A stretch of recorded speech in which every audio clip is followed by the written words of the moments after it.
বুদ্ধিবৃত্তিক লড়াই শব্দটা যখন মুসলমানদের সাথে ব্যবহার হয় তখন সাধারণত সেটি যে অর্থ বহন করে সেই অর্থ বলার পূর্বে আমি একটি কথা বলি। পৃথিবীতে আমরা সাধারণত যেই যুদ্ধের সাথে পরিচিত সেই যুদ্ধ হচ্ছে সমর যুদ্ধ, সম্মুখ যুদ্ধ, যেটা বর্তমানে রাশিয়া ইউক্রেনের সাথে করছে, যেখানে ট্যাঙ্ক নিয়ে, বম নিয়ে, কোনো এক সময় অস্ত্র নিয়ে, বল্লম নিয়ে যুদ্ধ করা হতো।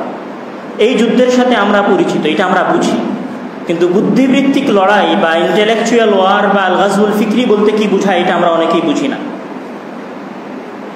এইটা বলতে বোঝায় যে একজন ব্যক্তি একজন মুসলিম নামে মুসলিম হবে, তার নাম মোহাম্মদ আহমদ হবে, আবদুল্লাহ হবে, সে তার নিজের পরিচয় মুসলিম হিসেবে দিবে, কিন্তু চিন্তা চেতনায়, মানসিকতায়, আদর্শে সে বিজাতীয়দের মতাদর্শের অনুসারী হবে। তো একজন মুসলিমকে নামে মুসলিম রেখে আদর্শে এবং চিন্তা চেতনায়, মানসিকতায় ও মননে, মেধায় অমুসলিমদের মতো করে গড়ে তোলার যে প্রচেষ্টা, যে যুদ্ধ, এই যুদ্ধটাকে মূলত বলা হয় বুদ্ধিবৃত্তিক লড়াই। মুহাম্মদ সাল্লাল্লাহু আলাইহি ওয়াসাল্লামের বদরের যুদ্ধের মধ্য দিয়ে যে যুদ্ধ শুরু হয়েছিল এবং সালাউদ্দিন আইয়ুবী পর্যন্ত যে সুদীর্ঘ যুদ্ধ মুসলমানেরা করেছে দফায় দফায়, সময়ের চাহিদায় চাহিদায়, এই যুদ্ধগুলো থেকে বিজাতীয় খ্রিস্টান সাম্রাজ্য বলেন, অগ্নিপূজারী বলেন বা ইহুদিরা বলেন, তারা যে শিক্ষাটা নিয়েছে সেটা হচ্ছে যে মুসলমানদের সাথে কোনো দিনই যুদ্ধ করা, বাস্তবিক পক্ষে মাঠে লড়াই করে জয় করা সম্ভব নয়। যদি আজকে জয় করা হয়, যদি আজকে মুসলমানদের বিরুদ্ধে জয়লাভ করা হয় মাঠে, তাহলে পরের দিন তারা বিদ্রোহ করে আবার নিজেদের অবস্থানে ফিরে যাবে। এইটা তারা শিখেছে। বিশেষত যখন সুলতান সালাউদ্দিন ইউসুফ আল আইয়ুবী রাহিমাহুল্লাহর সাথে হিত্তিনের যুদ্ধে জড়িয়ে পড়ে খ্রিস্টানেরা 1187 সনে। 1187 সনের 4 জুলাই যখন পুরো ইউরোপ বিশ্বের সকল শক্তি একত্রিত হয়ে হিত্তিনের ময়দানে বাইতুল মাকদাস বাঁচানোর জন্য সালাউদ্দিন আইয়ুবীর সামান্য ছোট্ট বাহিনীর বিরুদ্ধে যুদ্ধে নিপতিত হয়, এবং ওই যুদ্ধে যখন সালাউদ্দিন আইয়ুবী তাদেরকে চরমভাবে পরাজিত করেন, এই পরাজিত করার পরে তারা মূলত সবচেয়ে বেশি করে বুদ্ধিবৃত্তিক লড়াইয়ের প্রয়োজনীয়তা অনুভব করেছিল। কেননা একজন ব্যক্তি যদি নামে মুসলিম থাকে, ইমানে মুসলিম থাকে, চিন্তায় মুসলিম থাকে, আদর্শে মুসলিম থাকে, তাহলে তাকে কোনোদিন পরিবর্তন করা সম্ভব নয়। তো এই যুদ্ধের সবচেয়ে প্রয়োজনীয়তা দেখা দিয়েছিল 1187 সনের পরে, হিত্তিনের যুদ্ধের পরে। কিন্তু এই যুদ্ধ মূলত শুরু হয়েছিল 1095 সনে। এবং এই যুদ্ধ শুরু হওয়ার মানে এই যুদ্ধ হচ্ছে মেধার যুদ্ধ, লড়াইয়ের যুদ্ধ, আদর্শের যুদ্ধ, চিন্তা চেতনার যুদ্ধ। এই যুদ্ধ শুরু হয়েছিল 1095 সাল থেকে নিয়ে শুরু করে 1291 সাল পর্যন্ত ছিল বুদ্ধিবৃত্তিক লড়াইয়ের সূচনাকাল। মুসলমানদের বিরুদ্ধে অস্ত্রের পরিবর্তে বুদ্ধিবৃত্তিক লড়াই, চিন্তা পরিবর্তন, আদর্শ পরিবর্তনের যে লড়াই শুরু হয়েছিল, সেই লড়াইয়ের সূচনাকাল ছিল। এবং সূচনাতেই এই যুদ্ধে তারা সফলতা দেখে। 1095 সালে তারা আনুষ্ঠানিকভাবে এটার সূচনা করে, এবং তার মাত্র 4 বছর পরে 1099 সালে ওমর ইবনুল খাত্তাব রাদিয়াল্লাহু তাআলা আনহু যে বাইতুল মাকদাস জয় করেছিলেন, সেই বাইতুল মাকদাস তারা 1099 সনে পুনরায় নিজেদের কবজায় নিয়ে আসে, দীর্ঘ কয়েক শত বছর পরে। তারা মাত্র 4 বছরের মাথায় সফলতা দেখে মুসলিম বাদশাহদের মধ্যে অন্তর্দ্বন্দ্বের এবং মুসলিম বাদশাহদের মধ্যে অন্তকলহের সুযোগ নিয়ে। এবং আপনি যখন সালাউদ্দিন আইয়ুবীর ক্রুসেড নিয়ে পড়াশোনা করবেন, তো দেখবেন তার সিপাহ সালারদের বিরুদ্ধে, তার সেনাবাহিনীর বিরুদ্ধে, তার গোয়েন্দাদের বিরুদ্ধে, তার দায়িত্বশীলদের বিরুদ্ধে, তার বিভিন্ন আমির ওমারাদের বিরুদ্ধে, তার বিভিন্ন ওয়ালিদের বিরুদ্ধে খ্রিস্টানেরা যে চক্রান্ত পরিচালনা করেছিল, সেই চক্রান্তে আপনি সবচেয়ে বেশি যেটা লক্ষ্য করবেন সেটা হচ্ছে নারী। একজন সেনাপতি, সে অনেক বড় উচ্চপদস্থ কর্মকর্তা, একজন খ্রিস্টান রমণীকে তার পিছনে লাগিয়ে দেওয়া হয়েছে। একসময় সে পদস্খলিত হয়েছে, একসময় সে নিজেকে ইসলামের বাইরে নিয়ে চলে গেছে।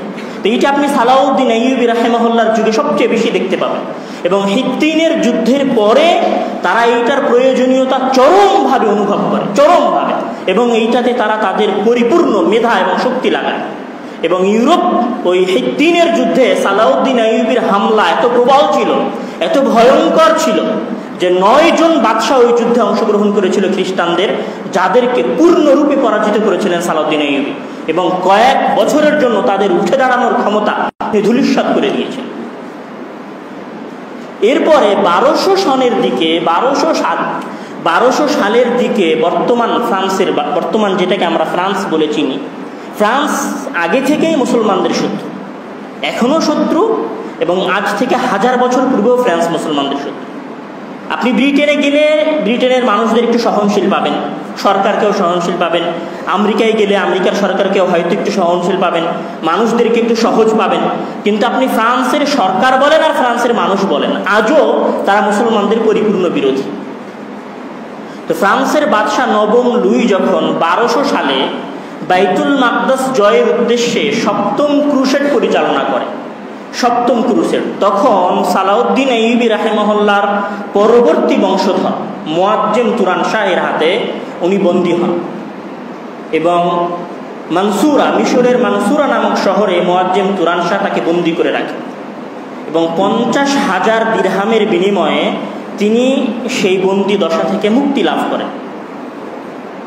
এবং মুক্তি লাভ করে উনি যখন ফ্রান্সে ফিরে যান, তখন উনি যে বক্তব্য দিয়েছিলেন, জনসাধারণের সামনে যে কথা বলেছিলেন, সেই কথা ছিল জনসম্মুখে মুসলমানদের বিরুদ্ধে বুদ্ধিবৃত্তিক লড়াইয়ের ওপেন ঘোষণা। উনি ওই বক্তব্যে যেটা বলেছিলেন, যেটার আরবি অনুবাদ হচ্ছে লা ইউমকিনুল ইনতিসারু আলাইহিম ইল্লা বিওয়াসিতাতি সিয়াসা, নিশ্চয় মুসলমানদের ওপরে বিজয় লাভ করা সম্ভব নয় বুদ্ধিবৃত্তিক মানে মানসিকতায়, আদর্শে তাদেরকে পরিবর্তন করা ছাড়া। তো বুদ্ধিবৃত্তিক লড়াইয়ের ওপেন ঘোষণা ছিল 1200 সালের পরে, যেটা নবম লুই নিজে ঘোষণা দিয়েছিলেন। এবং এই বুদ্ধিবৃত্তিক লড়াইয়ের সবচেয়ে বড় সফলতা আপনারা সবাই চেনেন, সুলতান সুলাইমানের নাম শুনেছেন আপনারা, ওসমানীয় খেলাফতের সুমহান বাদশাহ, যিনি 40 বছর ওসমানীয় সাম্রাজ্য বা অটোমান সাম্রাজ্য শাসন করেছিলেন। আপনারা সবাই তার নাম শুনেছেন। উনার 2 জন যোগ্য সন্তান ছিলেন, যাদেরকে তার চেয়েও বেশি যোগ্য মনে করা হতো। একজনের নাম হচ্ছেন মোস্তফা, আর একজনের নাম হচ্ছে বাইজিদ। তার টোটাল 4 জন সন্তান, তার মধ্যে সবচেয়ে যোগ্য 2 জন সন্তান, একজন হচ্ছে মোস্তফা আর একজন হচ্ছে বাইজিদ। এই 2 যোগ্য সন্তানকে তার স্ত্রী হুররেম শাহের পাল্লায় পড়ে যখন তিনি হত্যা করেন, এই 2 সন্তানের হত্যা ছিল বুদ্ধিবৃত্তিক লড়াইয়ের ইসলামী খেলাফতের বিরুদ্ধে সর্বপ্রথম এবং সবচেয়ে বড় সফলতা। এবং ঐতিহাসিকরা ধারণা করে বা মুসলমানেরা এটা মনে করেন, বা যারা বিশ্লেষণ করেছেন তারা এটা মনে করেন যে যদি মোস্তফা বেঁচে থাকতো, যদি বায়েজিদ বেঁচে থাকতো, তাহলে সুলতান সুলাইমানের পরে মুসলমানেরা আরও 100 বছর ওই দাপুটের সাথে শাসন করতে পারত, এবং 1920 সালে যে খেলাফত ধ্বংস হয়ে গেছে, সেই খেলাফত এত দ্রুত ধ্বংস হতো না। সেখান থেকে মূলত খেলাফতের পতন শুরু হয়েছে। তো বুদ্ধিবৃত্তিক লড়াইয়ের এই কথা বলতে গিয়ে আরেকটা কথা এখানে বলে নেই, সেটা হচ্ছে যে বুদ্ধিবৃত্তিক লড়াইয়ের প্রথম মাকসাদ, প্রথম উদ্দেশ্য ছিল বাইতুল মাকদাস জয় করা। মুহাম্মদ সাল্লাল্লাহু আলাইহি ওয়াসাল্লামের বদর যুদ্ধ থেকে নিয়ে শুরু করে ওমর ইবনুল খাত্তাব রাদিয়াল্লাহু তাআলা আনহু যখন যুদ্ধ পরিচালনা করেছেন, তখন উনি যুদ্ধ পরিচালনা করতে করতে করতে করতে যুদ্ধ নিয়ে গেছেন কোথায়? বাইতুল মাকদাস। বাইতুল মাকদাস জয় করা ছিল মুসলমানদের সবচেয়ে বড় উদ্দেশ্য। তো এই জন্য যখন খ্রিস্টানেরা বুদ্ধিভিত্তিক লড়াই পরিচালনা করেছে, মুসলমানদের আদর্শ পরিবর্তনের লড়াই পরিচালনা করেছে, তখন তাদের মূল পটভূমি ছিল মিশর, ফিলিস্তিন, সিরিয়া, জর্ডান। এই জন্য আপনি যদি সৌদি আরবে যান বা কুয়েতে যান বা কাতারে যান, তো আপনি এই অঞ্চলগুলোতে দেখবেন যে মুসলমানেরা অধিকাংশ মুসলিম টুপি পরে, রুমাল মাথায় দেয়, সলাত আদায় করে, বা মহিলারা বোরখা পরে। কিন্তু এর বিপরীত আপনি যদি মিশরে যান, আপনি যদি ফিলিস্তিনে যান, আপনি যদি সিরিয়ায় যান, জর্ডানে যান, তো দেখবেন যে এখানকার মুসলমানেরা আদর্শে অতটা মুসলিম নয়। হয়তো নামে মুসলিম, হয়তো সলাত আদায় করছে, কিন্তু আদর্শ নেই। সংস্কৃতি, ইসলামী সংস্কৃতি তাদের মধ্যে কম। আপনি কায়রোতে গেলে মনে করবেন আমি কি কায়রোতে আসলাম নাকি নিউ ইয়র্ক সিটিতে আসলাম। আপনি যদি জর্ডানে যান, তাহলে আপনার মনে হতে পারে যে আমি কি কোনো মুসলিম দেশে আসলাম নাকি কোনো অমুসলিম দেশে আসলাম। এই অঞ্চলগুলো যেহেতু বুদ্ধিভিত্তিক লড়াইয়ের মূল কেন্দ্রবিন্দু ছিল, এই জন্য এই জায়গায় মুসলমানদের পোশাক আশাক, মুসলমানদের চালচলন, মুসলমানদের লেবাস, বেশভূষা অনেকটা ইহুদি খ্রিস্টানদের মতো। এবং আপনি যদি মিশর যান, সৌদিতে যদি আমি যাই, তাহলে সৌদির অধিকাংশ আলেম ওলামা বলেন বা জ্ঞানী ব্যক্তি যারা বলেন তারা কিন্তু ফাসিহ, বিশুদ্ধ বাংলা, বিশুদ্ধ আরবিতে কথা বলেন। কিন্তু আপনি তার বিপরীতে যদি মিশরে যান, তাহলে দেখবেন যে মিশরের মানুষেরা আঞ্চলিক ভাষায় কথা বলে, আঞ্চলিক আরবি। আঞ্চলিক আরবি আমি আপনি বা আমাদের বাংলাদেশের মাদ্রাসার যারা শিক্ষিত শ্রেণী বা যারা আলেম শ্রেণী তারা অত সহজে বোঝে না। যেমন আপনারা যদি ঢাকার ভাষায়, যেটা আপনাদের পুরান ঢাকার ভাষা, সেটা যদি রাজশাহীর মানুষের সাথে বলেন, সে হয়তো 70% বুঝতে পারে। কিন্তু যদি চট্টগ্রামের আঞ্চলিক ভাষা আমার আপনার সামনে বলা হয়, 100%ই বুঝবো না। তো আরবির কিছু আঞ্চলিক ভাষা আছে। এই আঞ্চলিক ভাষার প্রচলন মিশরে যে করা হয়েছিল, এটা হচ্ছে বুদ্ধিভিত্তিক লড়াইয়ের উদ্দেশ্য। কেননা একজন মুসলিম যখন সাধু আরবি ভাষা পড়বে, সাধু আরবি ভাষায় কথা বলবে, জানবে, তখন সে কোরআন এবং হাদিসের ফাহাম, বুঝ, কেননা কোরআন তো সাধু ভাষায় লেখা, উন্নত মানের আরবি ভাষায় লেখা, হাদিস উন্নত মানের আরবি ভাষায় রাসূলুল্লাহ বলেছেন, এটা সহজে বোঝা যায়। কিন্তু আঞ্চলিক ভাষায় যখন একজন ছেলে ছোট থেকেই বড় হয়ে উঠবে, তার সামনে যখন কোরআন এবং হাদিসের আলোচনা আসবে, 80% সম্ভাবনা এটা থাকবে যে সে কোরআন এবং হাদিস বুঝবে না। তো এইটা ছিল মিশরে বুদ্ধিভিত্তিক লড়াইয়ের একটা অংশ। এবং তাছাড়াও আপনি যদি মিশরে যান, তাহলে দেখবেন যে মিশরের রাস্তাগুলোর নাম রামসিস সানি, ফেরাউন আউয়াল, ফেরাউন সানি, ফেরাউন সালিস, মানে ইসলামী সংস্কৃতি থেকে মিশরকে বের করে নিয়ে যাওয়ার ব্যাপক চেষ্টা করা হয়েছে। এই জন্য আপনি সেই অঞ্চলে ইসলামী সংস্কৃতি অনেক কম দেখবেন। তো আমি যেটা বলছিলাম সেটা হচ্ছে বুদ্ধিভিত্তিক লড়াইয়ের সবচেয়ে বড় এবং মহান উদ্দেশ্য ছিল, প্রথম যে মহান উদ্দেশ্য ছিল সেটি হচ্ছে ইসলামী খেলাফতের পতন ঘটানো এবং মুসলমানদেরকে আদর্শ থেকে বিচ্যুত করা। এমনকি এখানে আমি একটা কথা বলি, আপনি শুনে তাজ্জব হয়ে যাবেন। 1880 সাল থেকে নিয়ে শুরু করে 1950 সালের মধ্যে, 1880 সাল থেকে নিয়ে শুরু করে 1980 সালে, এই মাত্র 150 বছরে ইহুদি খ্রিস্টানেরা 60,000-এরও বেশি ইসলামিক বই লিখেছে। 1880 থেকে নিয়ে 1950। এটার উদ্দেশ্য কি ছিল? এইটার উদ্দেশ্য ছিল ইসলামিক বই লেখা। মানে আমি শুধু একটা বইয়ের উদাহরণ দিই। তাদের একটা বই হচ্ছে আল মাদখাল ইলাল কানুনিল ইসলামি। ওই বইয়ের মধ্যে লেখক মূলত ইসলামী আইন কানুনের আলোচনা করেছেন, খ্রিস্টান লেখক। উনি কি করেছেন? হাদিস উল্লেখ করেছেন এবং বলেছেন এই হাদিসটা অনেক উপকারী, হাদিসটা অনেক সুন্দর, হাদিসটা অনেক চমৎকার, এই হাদিসের এই গুণ রয়েছে। তো দেখা যাচ্ছে তার পুরো বই 600 পৃষ্ঠা। সে হাদিস নিয়ে এসেছে প্রায় 1000-এর মতো এবং সব হাদিসের প্রশংসা করেছে। কিন্তু 600 হাদিসের মধ্যে মাত্র 10টা হাদিসের ক্ষেত্রে সে হয়তো এরকম মন্তব্য করেছে যে এই হাদিসটা আসলে আমাদের চিন্তা শক্তি বা আমাদের মেধার সাথে যায় না, মানে এটা যুক্তির বাইরে, লজিকের বাইরে। তো একজন মুসলিম যখন তার ওই বই পড়বে, যখন 600 হাদিস সে পড়ে গেছে, যে সবগুলো হাদিসের সে প্রশংসা করেছে, মাত্র 10টা হাদিসের ক্ষেত্রে সে বলেছে এই হাদিসটা আমাদের মেধার সাথে, যুক্তির সাথে, তর্কের সাথে যায় না। তো একজন মুসলিম হিসেবে আপনি স্বভাবতই ভাববেন যে সে এতগুলো হাদিসের প্রশংসা করলো, এই হাদিসটা আমাদের মেধার সাথে, যুক্তির সাথে, তর্কের সাথে যাচ্ছে না, মানে তার কথা নিশ্চিত ঠিক। যেহেতু সে অনেকগুলো হাদিসের প্রশংসা করেছে।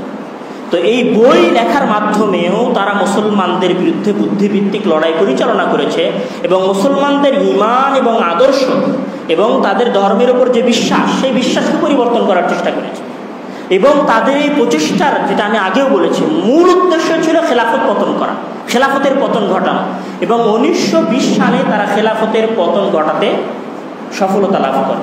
1920 সালে আব্দুল হামিদ আল-তানির পরাজিত করার মাধ্যমে তারা খেলাফত শাসনকে যখন পরাজিত করায়, এবার খেলাফত পতনের পরে তাদের মূল উদ্দেশ্য কি ছিল?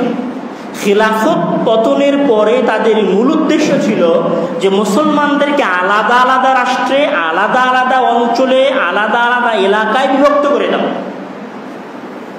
এবং নিজেদের পছন্দ অনুযায়ী শাসক বাছাই করা।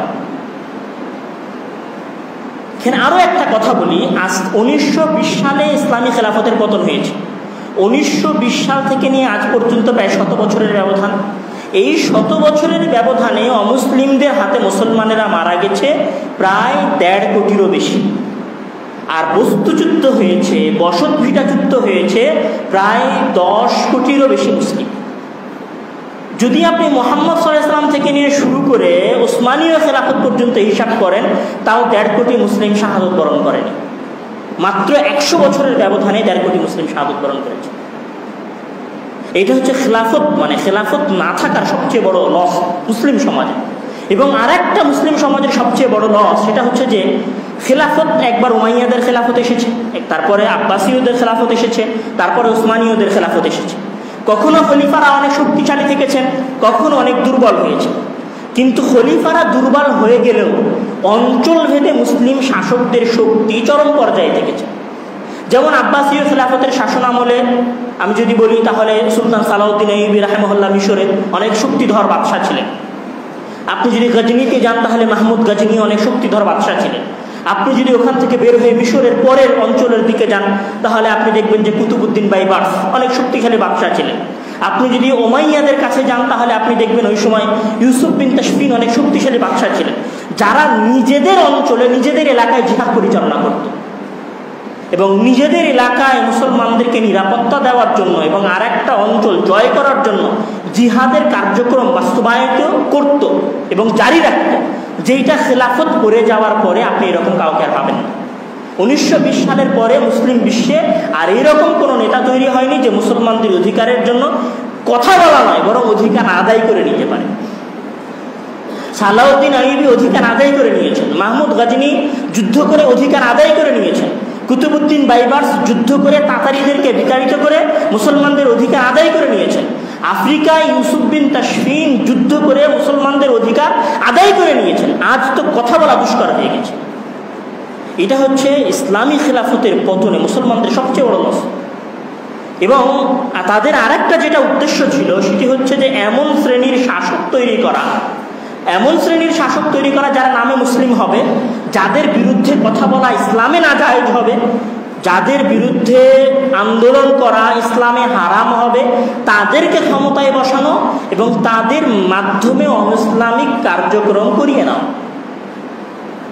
হয়তো কেউ সিনেমা হলের বৈধতা দিবে, কেউ হয়তো মাদকের বৈধতা দিবে, কেউ হয়তো নারীর পর্দা করার বিষয়ে শিথিলতা করবে, বিভিন্নজন বিভিন্ন ধরনের আইন কানুন বাস্তবায়ন করবে, কিন্তু আপনি তার বিরুদ্ধে আন্দোলন করতে পারবেন না। এই কারণে যে ইসলামী শাসকের বিরুদ্ধে তো আইন জিহাদ করা বা ইসলামী শাসকের বিরুদ্ধে তো বিদ্রোহ করা যায় না।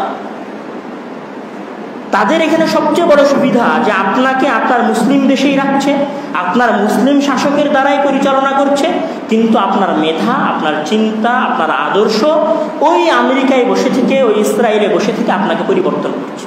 এটা হচ্ছে বুদ্ধিবৃত্তিক লড়াইয়ের সবচেয়ে বড় সফলতা। তাহলে আমি বলতে পারি যে বুদ্ধিবৃত্তিক লড়াই সবচেয়ে কঠিন যে হামলাটা চালিয়েছিল তার প্রথম জায়গা ছিল মুসলমানদেরকে খেলাফত থেকে হটিয়ে দেওয়া। তার দ্বিতীয় উদ্দেশ্য ছিল মুসলিম অঞ্চলে সেকুলার, ইসলামিকও নয় আবার কোনো ধর্মেরও নয়, সেকুলার প্রেসিডেন্ট নিয়ে আসা এবং যারা সেকুলার হতে চায়নি তাদেরকে গোড়া থেকে উঠে ফেলে দেওয়া।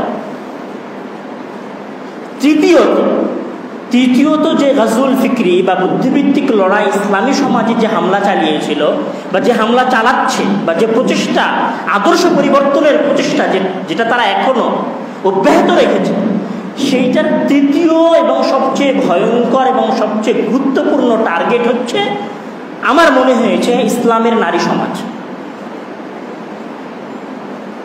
আমরা কমনলি নারীদেরকে হয়তো সিম্পলি দেখতে পারি, কিন্তু আপনি যদি ইসলামিক এবং সামাজিক দৃষ্টিভঙ্গি থেকে দেখেন তাহলে পুরো ইসলামী সমাজটা যাদের উপর নির্ভর করে আছে তারা হচ্ছে নারী। ইসলামী সমাজের সবচেয়ে বড় স্তম্ভ, যেটার উপর পুরো ইসলামী সাম্রাজ্য, ইসলামী সমাজ, ইসলামী বিশ্ব, ইসলামী ভাবধারা, ইসলামী মানসিকতা, ইসলামী আদর্শ টিকে আছে, সেটা হচ্ছে নারী। আমি এখানে কিছু উদাহরণ দেই এবং যত বড় বড় মনীষী তৈরি হয়েছেন আপনি যদি তাদের জীবনী খুঁজতে যান তাহলে অধিকাংশ ক্ষেত্রে আপনি তাদের মায়ের বা স্ত্রীর অবদান পাবেন। মুহাম্মদ সাল্লাল্লাহু আলাইহি ওয়াসাল্লামের কথাতেই যদি আপনি যান তো মুহাম্মদ সাল্লাল্লাহু আলাইহি ওয়াসাল্লামের উপরে যখন হীরা গুহায় ওহী নাযিল করা হলো, তিনি যখন ভীত সন্ত্রস্ত হলেন এবং দৌড়ে যখন বাড়িতে ফিরে আসলেন এবং বলতে থাকলেন জাম্মিলুনি জাম্মিলুনি জাম্মিলুনি, তুমি আমাকে চাদর দিয়ে মুড়িয়ে দাও, চাদর দিয়ে মুড়িয়ে দাও। খাশিতু আলা, তারপরের বাক্য যে তিনি তাকে সংবাদ দিলেন যা তার সাথে হয়েছে, তারপরে তিনি বলছেন যে খাশিতু আলা নাফসি, আমি আমার নিজের আত্মার উপর ভয় পাচ্ছি। তখন এবার খাদিজা রাদিয়াল্লাহু তাআলা আনহা বলছেন যে কাল্লা আবশির লা ইউযিকাল্লাহু আবাদান, কখনো নয়, আপনি কেন ভয় পাচ্ছেন, আপনি কেন ধ্বংস হবেন, আপনার কেন বিপদ হবে। লা ইউযিকাল্লাহু আবাদা, আল্লাহ তাআলা আপনাকে কখনো অপমানিত করবেন না। তো মুহাম্মদ সাল্লাল্লাহু আলাইহি ওয়াসাল্লামের বিপদের সময় তাকে যিনি উৎসাহ দিচ্ছেন, তার ইমানের যে শক্তি, তার ভেতরের যে আদর্শ, তার ভেতরের যে মনোবল, তার ভেতরের যে উৎসাহ, সেটাকে কে টিকিয়ে রাখছেন? একজন নারী। রাসূলুল্লাহ সাল্লাল্লাহু আলাইহি ওয়াসাল্লাম সর্বপ্রথম যেই জায়গায় গিয়ে আশ্রয় পেয়েছেন তিনি হচ্ছেন খাদিজা রাদিয়াল্লাহু তাআলা আনহা। তো খাদিজা রাদিয়াল্লাহু তাআলা যদি ওই জায়গায় না থাকতেন, উনি যদি ওই আদর্শায়িত না হতেন, উনি যদি রাসূল সাল্লাল্লাহু আলাইহি ওয়াসাল্লামের মানসিকতা না বুঝতেন এবং ভালো তার যে চিন্তা চেতনা আছে সেটা যদি তার ভিতরে না থাকতো, তিনি যদি বেহায়া বেলেল্লাপনায় লিপ্ত হতেন এবং আরবের সাধারণ রমণীদের মতো রমণী হতেন, তাহলে কি উনি রাসূল সাল্লাল্লাহু আলাইহি ওয়াসাল্লামকে কথা বলতে পারতেন, লা ইউহসিকাল্লাহু আবাদা, আল্লাহ তাআলা আপনাকে কখনো লাঞ্ছিত করবেন না? তো মুহাম্মদ সাল্লাল্লাহু আলাইহি ওয়াসাল্লামের উৎসাহ উদ্দীপনার পিছনেও একজন নারীর হাত ছিল।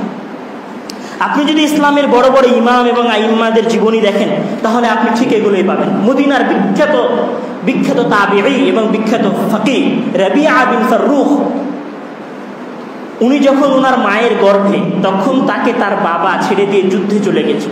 27 বছর পরে উনি যখন দেশে ফিরছেন, তখন উনি মদিনায় মসজিদে নববীতে যখন সালাত আদায় করার জন্য এসেছেন, তো দেখছেন বিশাল দার্স। তিনি দার্স দেখে ভাবছেন, যদি আমার সন্তান এইরকম দার্স দানকারী হতো, যদি আমার সন্তান এইরকম বড় আলেম হতো। তিনি বাসায় ফিরে গেছেন। বাসায় ফিরে গিয়ে দেখছেন যে মসজিদে দার্স দিচ্ছিল সেটা তার নিজের সন্তান। তো 27 বছর উনি বাসায় ছিলেন না, ওনার সন্তানকে মানুষ করেছে কে? ওনার স্ত্রী। তো ওনার স্ত্রী যদি আপনাদের স্ত্রীর মতো হতো, তাহলে ওনার ছেলেকে রাবিআ বিন ফাররুখ হতো। ইমাম মালিক রাহিমাহুল্লাহর কথাই বলি। ইমাম মালিক রাহিমাহুল্লাহর মায়ের নাম হচ্ছে শরীকা বিনতে আব্দুর রহমান আল আসাদি। ইমাম মালিক রাহিমাহুল্লাহ বলছেন যে আমি গান শুনতে ভালোবাসতাম, গায়কদের পাশে বসতে ভালোবাসতাম। তা আমার আম্মা আমাকে বলছে, দাইল গিনা ওয়াতলুবিল ফিকহা ফাতারাক্তুল মুগান্নিন। ইমাম মালিক রাহিমাহুল্লাহ বলছেন, আমার মা আমাকে বললেন যে তুমি গায়কদের কাছ থেকে দূরে সরে যাও, গান শোনা ছেড়ে দাও। তো বলছে ফাতারাক্তুল মুগান্নিন, আমি গায়কদেরকে ছেড়ে দিলাম এবং হাদিস ফিকহ শাস্ত্র অনুসন্ধানে আমি লিপ্ত হয়ে গেলাম। তারপর উনি বলছেন যে আলবাসাতনি সিয়াবান ওয়া ওয়াদাআতিল কালানসুয়াতা ওয়া আম্মামাত ফাওকাহা, যে আমার মা আমাকে কাপড় পরিয়ে দিতেন, তারপরে আমার মাথায় টুপি দিয়ে দিতেন এবং আমার টুপির উপরে পাগড়ি বেঁধে দিতেন এবং বলতেন যে ইযহাব ফাকতুবিল আন, তুমি যাও এবং ফিকহ শাস্ত্র লিপিবদ্ধ করো।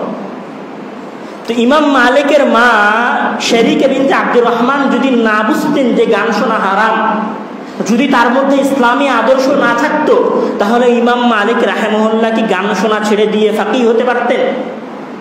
উনি গায়ক হয়ে যেতেন। ইমাম শাফিঈ রাহিমাহুল্লাহ এর মাতা ফাতিমা বিনতে আসাদ। ইমাম শাফিঈ রাহিমাহুল্লাহ জন্মগ্রহণ করেছেন ফিলিস্তিনের গাজায়, কিন্তু জ্ঞান অর্জন করেছেন মদিনায়। ওনাকে মদিনায় কে নিয়ে এসেছে? উনি যখন বড় হলেন এবং ওনার মা যখন ফিলিস্তিনের আশেপাশের পরিবেশ দেখলো এবং উনি বুঝতে পারলেন যে আমার সন্তান ফিলিস্তিনে আলেম হতে পারবে না, তখন উনি ওনার সন্তানকে নিয়ে, তার সন্তানকে নিয়ে ফিলিস্তিন থেকে হিজরত করে কোথায় চলে গেছে? মদিনায়। এবং ইমাম মালিক রাহিমাহুল্লাহর কাছ থেকে ফিকহ শাস্ত্র শিখেছে। ইমাম আহমদ ইবনে হাম্বল রাহিমাহুল্লাহর কথা যদি আপনি বলেন, সাফিয়া বিনতে মাইমুনা, তিনি হচ্ছে ইমাম আহমদ ইবনে হাম্বল রাহিমাহুল্লাহর মাতা।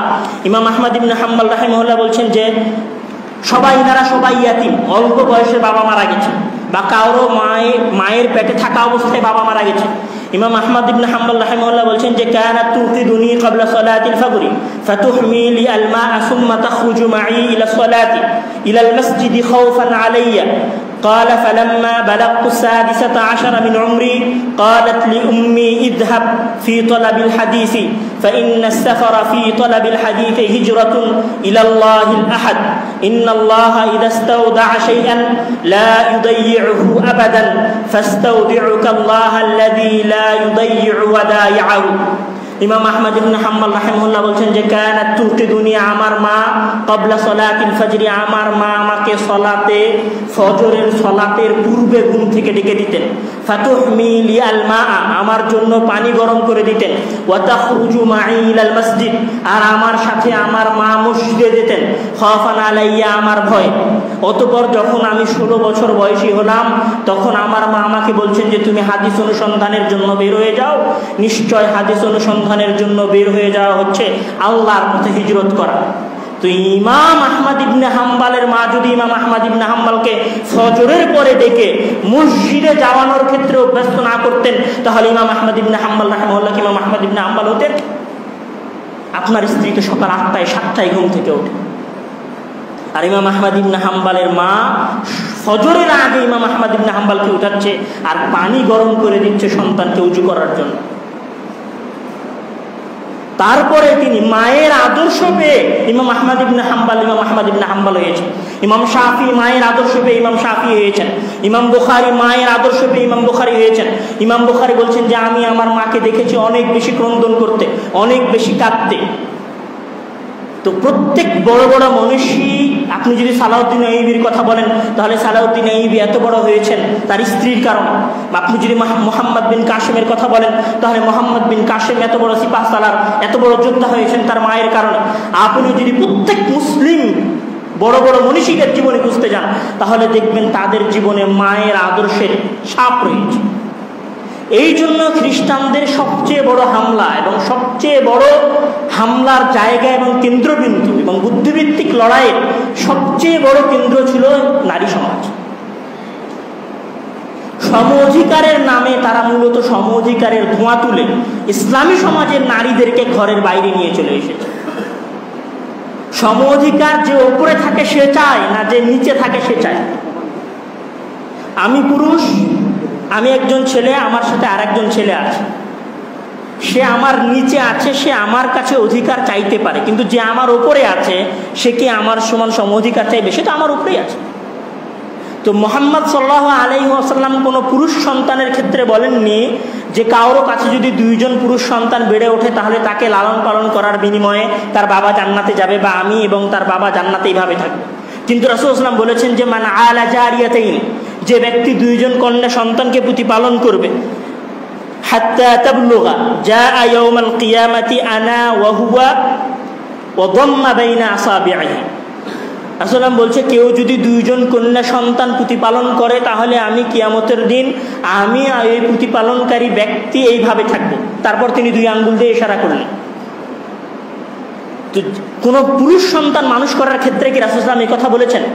যখন রাসূল সাল্লাল্লাহু আলাইহি ওয়াসাল্লামকে এসে একজন ব্যক্তি বলল যে আমি কার খেদমত করব, আমি কার সাথে সদাচরণ করব, তখন তিনি বললেন উম্মুক, সুম্মা মান বলছে উম্মুক, সুম্মা মান বলছে উম্মুক, তারপরে পিতার কথা আসছে। তাহলে কার সম্মান বেশি? মায়ের সম্মান বেশি। মহান আল্লাহ তাআলা যখন পিতামাতার সাথে সদাচরণের কথা বলছেন তখন তিনি পিতার কষ্টের কথা বলেননি, তখন তিনি মায়ের কষ্টের কথা বলছেন যে হামালাতহু উম্মুহু ওয়াহানান আলা ওয়াহনিন ওয়া ফিসালুহু ফি আমাইন আনিশকুরু লি ওয়ালিদাইকা ইলাইয়াল মাসির।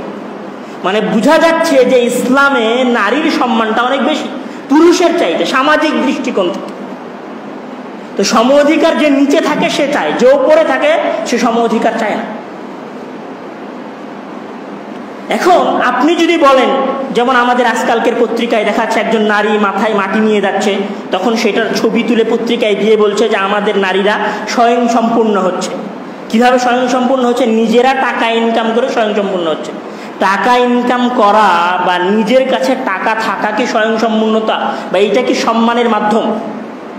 নিজে কাজ করাটা কি সম্মানের মাধ্যম? আমি আপনাকে একটা উদাহরণ দিই। আপনার অফিসে আপনার বস আছে, কথার কথা ধরেন বেক্সিমকো কোম্পানির মালিক, এবং বেক্সিমকো কোম্পানির একজন পিওন আছে যে চা তৈরি করে বেক্সিমকো কোম্পানির পিওনের কাছে নিয়ে যায় এবং ওই চাটা উনি ওই টেবিলে বসে খায় বা পান করে। এখন উনি যদি মনে করে তুমি আমাকে চা তৈরি করে এনে দিচ্ছ, আমি কি অস্বয়ংসম্পূর্ণ নাকি? আমি কি স্বয়ংসম্পূর্ণ না? আমারও তো একটা অধিকার আছে, আমারও তো স্বয়ংসম্পূর্ণতার প্রয়োজন আছে। তুমি আমাকে চা এনে দিচ্ছ, আমি কি চা বানাতে পারি না? তো উনি উঠে গিয়ে যদি এবার চাটা বানায়, এটা কি ওনার সম্মানের না ওনার চেয়ে উনি লেবারের পর্যায়ে চলে গেলেন? অবভিয়াসলি উনি লেবারের পর্যায়ে চলে গেলেন। তো একজন স্ত্রীর বাসায় বসে থাকা এবং তার স্বামীর লেবারি করে টাকা নিয়ে এসে স্ত্রীকে খাওয়ানোটা কি স্ত্রীর জন্য সম্মানের না কম সম্মানের? অবশ্যই স্ত্রীর জন্য সম্মানের। উনি তার স্ত্রীর, উনি তার বাড়ির লেবার। একজন পুরুষ একটা বাড়ির লেবার। একটা অফিসে যেমন একটা কর্মচারী কাজ করে এবং সারাদিন সে তার বসকে উপকার দেয়, তেমনভাবে পরিবারের ক্ষেত্রে একজন পুরুষ হচ্ছে ওই পরিবারের লেবার এবং নারী হচ্ছে ওই পরিবারের লিডার। তাকে এইটা তার সম্মান। এখন কথার কথা, ধরেন যে আমাদের বাংলাদেশের কোনো এক কোম্পানির মালিক, ধরলাম যে নাসির গ্রুপের মালিক, সে যদি এখন মনে করে যে আমার অধিকার হচ্ছে আমি ঘরে বসে কেন থাকবো, আমি ঘরে বসে কেন টাকা ইনকাম করব, আমি আমার ওই সেলসম্যানের সাথে রাস্তায় গিয়ে গিয়ে আমার কোম্পানির জিনিসপাতি বিক্রি করব। সে যদি রাস্তায় গিয়ে গিয়ে সারা রাস্তা ঘুরতে পারে, তাহলে আমি সেলসম্যান সারা রাস্তায় গিয়ে ঘুরে আমি কেন সেলসম্যান হতে পারবো না? তো তার সেলসম্যান হয়ে যাওয়াটা কি তার জন্য সম্মানের না তার জন্য অসম্মানের? তো নারীর কাজ হচ্ছে ঘরে বসে থাকা। সে ঘরে বসে থেকে কি কাজ করবে? সে ঘরে বসে থেকে পৃথিবীর সবচেয়ে কঠিনতর দায়িত্ব পালন করবে। সেই দায়িত্বটা কি? মানুষ বানানোর দায়িত্ব। সেই দায়িত্বটা হচ্ছে সন্তানকে যোগ্য করে তোলার দায়িত্ব। সেই দায়িত্বটা হচ্ছে সন্তানকে ইমাম আহমদ ইবনে হাম্বল বানানোর দায়িত্ব। সেই দায়িত্বটা হচ্ছে সন্তানকে ইমাম বুখারী বানানোর দায়িত্ব। সেই দায়িত্বটা হচ্ছে সন্তানকে সালাউদ্দিন আইয়ুবী বানানোর দায়িত্ব। সেই দায়িত্বটা হচ্ছে সন্তানকে দেশের প্রধানমন্ত্রী বানানোর দায়িত্ব। সেই দায়িত্বটা হচ্ছে সন্তানকে দেশের সেনাপ্রধান বানানোর দায়িত্ব। সেই দায়িত্বটা হচ্ছে সন্তানকে দেশের প্রফেসর, একটা নামকরা বিশ্ববিদ্যালয়ের প্রফেসর বানানোর দায়িত্ব। এখন সন্তানকে প্রফেসর বানানোর দায়িত্ব পালন করা, এই দায়িত্ব বেশি সম্মানের, এই দায়িত্ব বেশি মান সম্মানের, না রাস্তায় মাথায় করে মাটি নিয়ে যাওয়া বেশি সম্মানের? এখন আপনি যদি এই নারীকে ঘর থেকে বের করে নিয়ে যান, অফিসে চাকরি করান, রাস্তায় চাকরি করান, অফিস আদালতে চাকরি করান, সেই সন্তান মানুষ করবে কখন? অবশ্যই তার পক্ষে সন্তানকে ইমাম আহমদ ইবনে হাম্বল তৈরি করা সম্ভব নয়। তার সন্তানকে দুনিয়ার বিখ্যাত সায়েন্টিস্ট বানানো সম্ভব নয়। অবশ্যই তার সন্তানকে ইসলামী আদর্শে আদর্শায়িত করা অসম্ভব বিষয়। এই জায়গায় মূলত খ্রিস্টানরা তার চেয়ে সবচেয়ে ভয়ঙ্কর হামলা চালিয়েছে। নারী সমাজকে ঘর থেকে বের করে নিয়ে গেছে। যখন নারী সমাজ ঘর থেকে বের হয়ে গেছে, তখন এই সমাজে আর সালাউদ্দিন আইয়ুবী তৈরি হয়নি, এই সমাজে আর মোহাম্মদ বিন কাসেমও তৈরি হয়নি, এই সমাজে আর ইমাম বুখারীও তৈরি হয়নি, আহমদ ইবনে হাম্বলও তৈরি হয়নি। এই সমাজের নারী সমাজ যদি আবার আগের মতো করে ঘরে ফিরে যায় এবং আবার আগের মতো করে আদর্শ শেখে এবং আবার আগের মতো করে ইসলামী তালিম নেয় এবং ইসলামী আদর্শে আদর্শায়িত হয়, তাহলে এই সমাজ আবার আহমদ ইবনে হাম্বল প্রস্রাব করবে। এই সমাজ আবার আমাদেরকে ইমাম বুখারী দিবে, এই সমাজ আবার আমাদেরকে সালাউদ্দিন আইয়ুবী দিবে, দিতে বাধ্য। তো তাদের যেটা সবচেয়ে ভয়ঙ্কর হামলা ছিল, যেটা আমরা বলছিলাম, সেটা ছিল নারী সমাজের উপর। এবং এইটা আমাদের বাংলাদেশে সবচেয়ে বেশি ঘটেছে।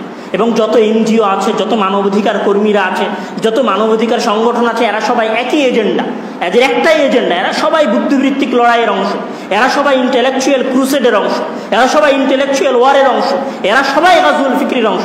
এরা আপনার সমাজকে, আপনার স্থিতিশীল সমাজকে ধূলিসাৎ করার জন্য কার্যক্রম পরিচালনা করছে। এতে আপনার সতর্ক হওয়া জরুরি, আপনার স্ত্রীর সতর্ক হওয়া জরুরি, আপনার সন্তান সন্ততির সতর্ক হওয়া জরুরি। এখানে আরও একটা কথা না বললেই নয়, আলোচনার মধ্যে আসছে তাই বলছি। সেটা হচ্ছে আমাদের অনেক নারীরা মনে করেন যে ছেলেদের সাথে বিশ্ববিদ্যালয়ে ভর্তি হওয়াটা তার অধিকার, পুরুষের সাথে হাইকোর্টে চাকরি করাটা তার অধিকার। আমি বলি যে লেবারের সাথে চাকরি করাটা আপনার অধিকার নয়, লেবারের সাথে চাকরি করাটা আপনার সম্মানহানি। আপনি এতটুকু বলতে পারেন যে আমি এই সমাজের সবচেয়ে উন্নত শ্রেণী, আমার জন্য আলাদা বিশ্ববিদ্যালয় লাগবে, আমার জন্য আলাদা হাইকোর্ট লাগবে, আমার জন্য আলাদা বিচারালয় লাগবে, আমার জন্য আলাদা স্কুল লাগবে, তাহলে আপনি এই সমাজের সবচেয়ে সম্মানিত শ্রেণী। এখন আপনার অফিসের বস যদি আপনার অফিস ছেড়ে দিয়ে মাঠে কাজ করতে যায়, এটা তার জন্য সম্মানের না। তার স্থানে থেকে তার কাজ করাটা হচ্ছে তার জন্য সম্মানের। তো আপনার ওয়াইফের, আপনার স্ত্রীর, আমাদের মা বোনদের তাদের জায়গায় থেকে তাদের কার্যক্রম পরিচালনা করা হচ্ছে তাদের জন্য সম্মানের। মাঠে ইট ধোয়ানো বা মাঠে বালু ধোয়ানো বা অফিসে কাজ করাটা তাদের জন্য সম্মানের নয়। আর নিতান্তই হতে হলে ইসলামিক এবং মহিলাদের জন্য খাস হতে হবে, তাহলে এটা আপনার জন্য সম্মানের হবে। তো সম অধিকারের এই ধোঁয়া এবং সম অধিকারের এই বীজ বাষ্পে, সম অধিকারের এই চাটুকারিতাপূর্ণ কথায় আকর্ষিত না হয়ে এটা যে তাদের যুদ্ধের একটা অংশ, এটা আমাদের বোঝা অতীব জরুরি। মহান আল্লাহ তাআলা আমাদেরকে এই বুদ্ধিভিত্তিক লড়াই বোঝার এবং এটা থেকে বেঁচে থাকার তৌফিক দান করুন। খুতবার দ্বিতীয় অংশ যেটা ছিল সেটা ইনশাআল্লাহ আমি হালকা একটু টাচ দিব।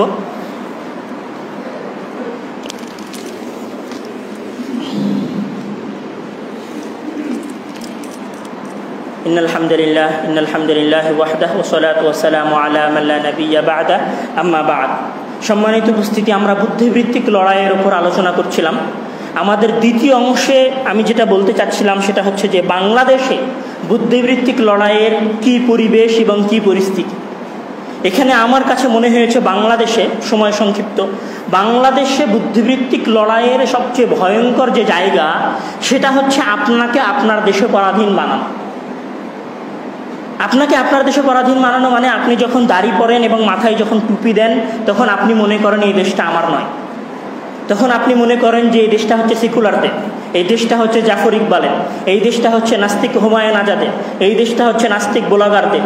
কিন্তু আমি আপনাকে বলতে চাই, পৈতৃক সূত্রে, রক্তের সূত্রে, স্বাধীনতার সূত্রে, বাপদাদার সূত্রে, আপনার আত্মীয়তার সূত্রে এই দেশ আপনার ছিল, এই দেশ মুসলমানদের ছিল, এই দেশ আজীবন মুসলমানদের থাকবে ইনশাআল্লাহ। যখন মোহাম্মদ বিন কাসেম 710 সালে সিন্ধু প্রদেশ জয় করতে আসেন, তার মাধ্যমে রাজনৈতিকভাবে ভারত উপমহাদেশে ইসলাম প্রবেশ করে। তারপরে 1000 থেকে 1025 সালে মাহমুদ গজনীর মাধ্যমে এই ভারত উপমহাদেশে ইসলামের প্রসার ঘটে। তারপরে মোহাম্মদ ঘুরির মাধ্যমে 1192 সালে উনি যখন দ্বিতীয় তারাইনের যুদ্ধে বিজয় লাভ করেন, তখন স্থায়ীভাবে এই দেশে মুসলমানদের শাসন প্রতিষ্ঠা হয় এবং 1206 সালে দিল্লি মুসলমানদের রাজধানী হিসেবে স্বীকৃতি লাভ করে। 1206 সাল থেকে নিয়ে শুরু করে 1858 সাল পর্যন্ত এই দীর্ঘ সময় ছিল মুসলমানদের শাসনের সময়। আর 1858 সাল থেকে নিয়ে শুরু করে ইংরেজদের চলে যাওয়া 1947 সাল, প্রায় 150 বছরের যুগ ছিল ইংরেজ শাসনের যুগ। মানে ইংরেজরা যখন এই দেশে এসেছে তখন এই দেশটা ছিল মুসলমানদের। আর যদি ইংরেজরা এই দেশ থেকে চলে যায় তাহলে এই দেশটা কাদের হবে? এই দেশটা মুসলমানদের হবে। আমার কথা মনে হয় বুঝতে পারেন না। ইংরেজরা যেই দিন এই দেশে আসে সেই দিন এই দেশটা কাদের ছিল? এই দেশটা মুসলমানদের ছিল। তাহলে ইংরেজরা যেই দিন এই দেশ থেকে চলে যাবে সেই দিন এই দেশটা কাদের হাতে দিয়ে যেতে হবে? মুসলমানদের হাতে দিয়ে যেতে হবে। আমি এখানে অন্য কারোর কথা বলবো না। আমাদের দেশে যার আদর্শকে আজকাল সবচেয়ে বেশি ফোকাস করা হচ্ছে, যাকে সমাজের সামনে সবচেয়ে বেশি পেশ করা হচ্ছে, আমি তার দুই একটা কথা দিয়ে আমার কথা শেষ করব। তিনি হচ্ছেন আমাদের সম্মানিত ব্যক্তিত্ব, আমাদের স্বাধীনতার মহান অগ্রদূত, যার অসমাপ্ত আত্মজীবনী আমি মনে করি বাংলাদেশের প্রত্যেক মানুষের পড়া উচিত।